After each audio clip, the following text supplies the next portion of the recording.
آج سے 2 سال پہلے ایک انجان لڑکے سے میری فون پر دوستی ہو گئی۔ ہماری بات اکثر میسج یا آڈیو کال پر ہوا کرتی تھی۔ ہم دونوں نے کبھی بھی ایک دوسرے کو نہیں دیکھا ہوا تھا۔ اس کا لہجہ اتنا پرسکون، اتنا خوش اخلاق، اتنا اچھا تھا کہ مجھے اس سے محبت ہو گئی تھی۔ جب میں نے اسے اپنی محبت کا اظہار کیا تو اس نے مجھے ہاں کر دی۔ بات کرتے کرتے ہم دونوں نے ایک دوسرے کو اپنی تصویریں شیئر کی۔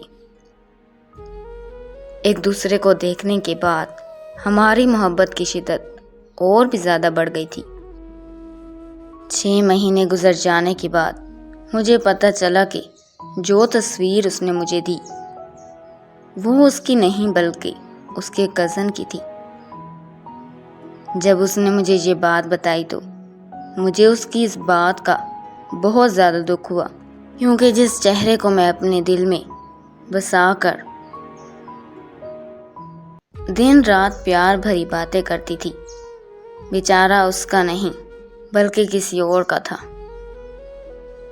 پھر اس کے بعد اس نے مجھے اپنی تصویر بھیجی جو کہ مجھے پھر پسند نہیں آئی۔ میں نے اس سے بات کرنا مکمل طور پر بند کر دی۔ اس نے میری بہت زیادہ منتیں کی، میرے بہت زیادہ ترلے کیے، مجھ سے بہت زیادہ معافیاں مانگی، لیکن میں نے اسے معاف نہیں کیا اور اس کا نمبر بلاک کر دیا۔ کچھ عرصے کے بعد میں بہت زیادہ بیمار ہو گئی اور بہت زیادہ علاج کروانے کے باوجود بھی مجھے شفا نہیں مل رہی تھی۔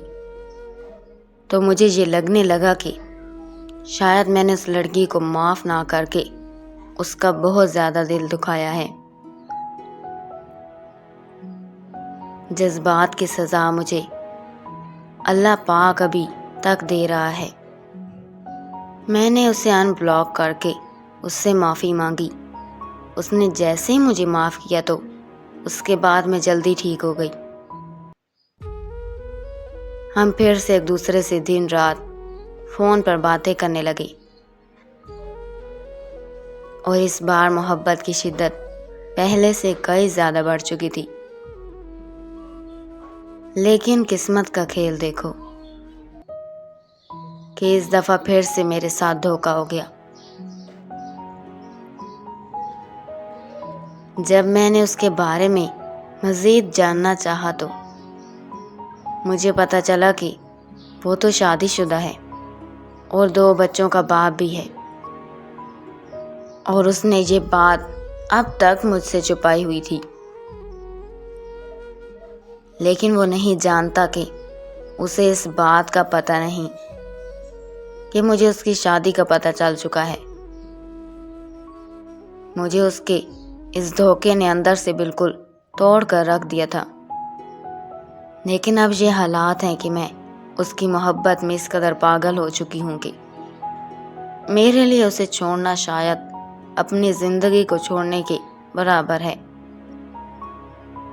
اب یہ بات تو حقیقت ہے کہ میں خود کو نہیں رہی بلکہ دل و جان سے اس کی ہو چکی ہوں۔ میں نے اپنا سب کچھ، اپنی عزت، اپنا دل و جان، سب کچھ اسی کو سونپ دیا تھا۔ وہ جو چاہے میرے ساتھ کر سکتا ہے، چاہے تو مجھے دوسری بیوی بنا لے یا پھر اپنے ہاتھوں سے میرا گلا دبا کر مجھے مار دے، کیونکہ اب اس کے بغیر زندگی کی ایک سانس بھی مجھے گوارا نہیں ہے۔